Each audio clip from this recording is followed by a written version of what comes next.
ہم شکر اللہ کا اس دین کے ماننے والے ہیں جس دین میں غریبوں کو ان کا حق دیا جاتا ہے، جس دین میں کمزوروں کو ان کا حق دیا جاتا ہے،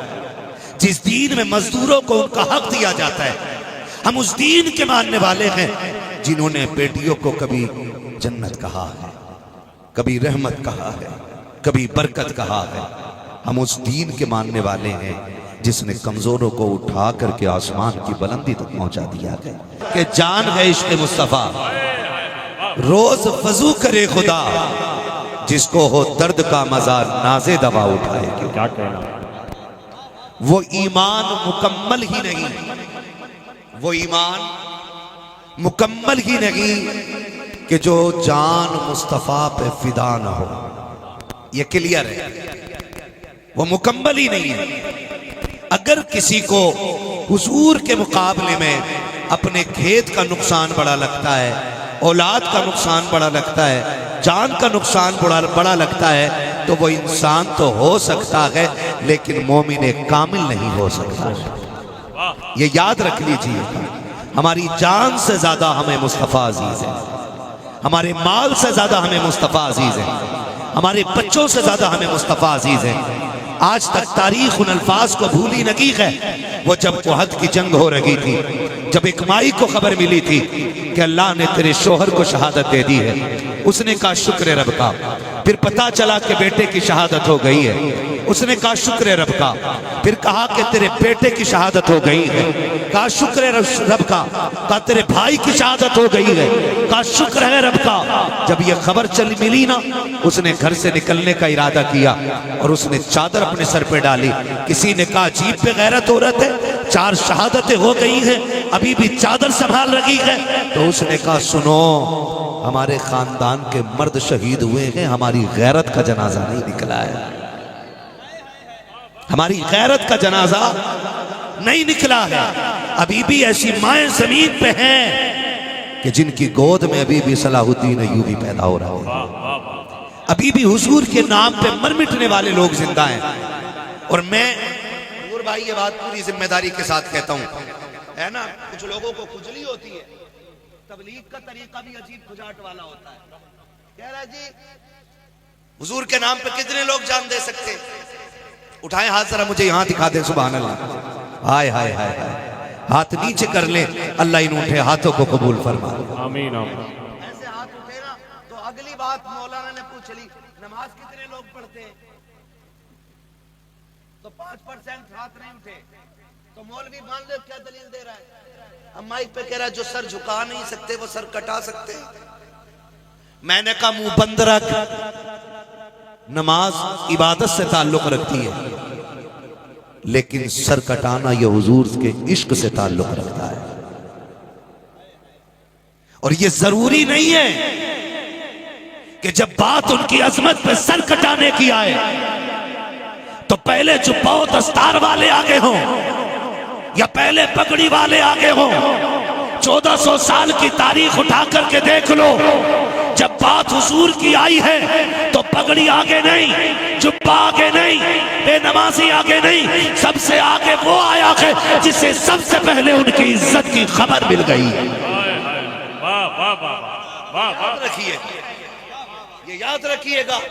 کتنے جبہ و دستار والے تو حجروں میں بیٹھے رہ گئے، کتنے بے داڑھی والوں نے روڈ پہ آ کر کے سینوں پہ گولیاں کھائی ہیں تاکہ ناموس رسالت کی حفاظت ہو سکے، کتنے تسبیح پڑھنے والے لوگ حجروں میں بیٹھے رہ گئے، کتنے کھیتی کرنے والے لوگوں نے اپنے بیٹوں کی قربانیاں اس لیے دے دی تاکہ مصطفیٰ کی عظمت پر پیرا باقی رکھے۔ اس لیے ہم یہ کہنا چاہتے ہیں، یاد رکھیے گا، دنیا کان کھول کر کے سن لے، نبی کی عظمت پہ بھونکنے والے، میرے آقا کے خلاف زبان کھولنے والے اوقات میں رکھے، یاد رکھیں ابو بکر قبر میں ہے، عمر قبر میں ہے، عثمان قبر میں ہے، علی قبر میں ہے، مگر یاد رکھنا ان کی فکریں ابھی زمین کے اوپر ہے۔ کسی کی ماں نے ابھی اتنا دودھ نہیں پلایا ہے کہ کلمہ پڑھنے والے کے سامنے کوئی آقا کو کچھ کہہ سکے۔ اگر تم بھونکنے کی طاقت رکھتے ہو، خدا کی قسم محمد عربی کے غلام تمہاری زبان کھینچ کے گلے میں لپیٹنے کی طاقت توجہ ہے سارے لوگوں کی۔ عزت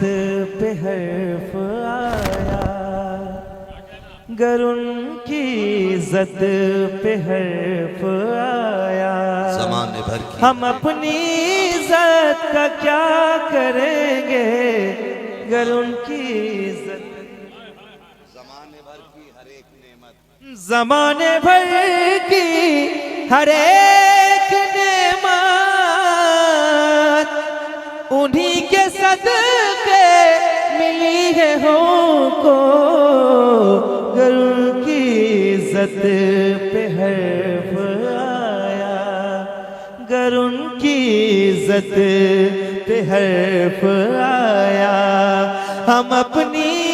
عزت کا کیا کریں گے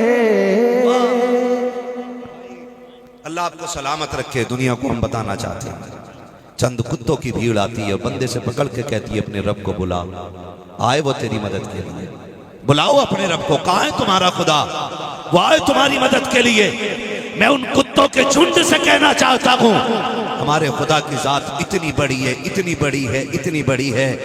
کہ تیری اوقات نہیں کہ تو سوچ بھی سکے اگر تجھے یاد نہ ہونا تو اپنے یہودی باپ داداؤں سے پوچھ لو حاجیوں کے ایک قافلے کو روکنے کے بعد انہوں نے حاجیوں کو پکڑا تھا اور پکڑ کے کہا تھا بلاؤ اپنے نبی کو وہ آئے تمہاری مدد کے لیے اس وقت میں یاد رکھنا صلاح الدین ایوبی زندہ تھا یہ خبر صلاح الدین ایوبی کے کانوں تک پہنچی تھی کہ ریجینالڈ نے حاجیوں کو پکڑ کر کے ان سے یہ کہا کہ اپنے نبی کو بلاؤ وہ تمہاری مدد کے لیے آئے آج بھی محمد عربی کے غلام زندہ ہے صلاح الدین ایوبی کے کانوں تک جب یہ بات ٹکرائی تھی تاریخ گواہ ہے 3 سال تک اس بندے نے کمر نہیں لگائی تھی بستر سے لگاتار اس قلعے تک پہنچنے کی کوشش کی جس کے یہودیوں نے جس کے عیسائیوں نے حاجیوں کو پکڑ کے نبی کی عزت کو چیلنج کیا تھا اور 3 سال کے بعد جا کر کے اس کی گردن پہ تلوار رکھ کے کہا تھا اور کتے تو نے کہا تھا اپنے نبی کو بلاؤ کا اتنے سے کام کے لیے نبی کو آنے کی ضرورت نہیں ہے تیری گردن کاٹنے کے لیے رب نے اپنا غلام بھیج دیا ہے کیا کہنا بھائی ہم نہیں چاہتے ہم تمہارے مذہب پہ ٹپڑی کریں ہم نہیں چاہتے ہم تمہارے عقیدے پہ بات کریں ہم نے تو بات ہی ختم کر دی لکم دینکم ولی دین تمہیں تمہارا دین مبارک ہو ہمیں ہمارا دین مبارک ہم شکر اللہ کا اس دین کے ماننے والے ہیں جس دین میں غریبوں کو ان کا حق دیا جاتا ہے جس دین میں کمزوروں کو ان کا حق دیا جاتا ہے جس دین میں مزدوروں کو ان کا حق دیا جاتا ہے ہم اس دین کے ماننے والے ہیں جنہوں نے بیٹیوں کو کبھی جنت کہا ہے کبھی رحمت کہا ہے کبھی برکت کہا ہے ہم اس دین کے ماننے والے ہیں جس نے کمزوروں کو اٹھا کر کے آسمان کی بلندی تک پہنچا دیا ہے ہمیں فخر ہے اللہ نے ہمیں مسلمان بنایا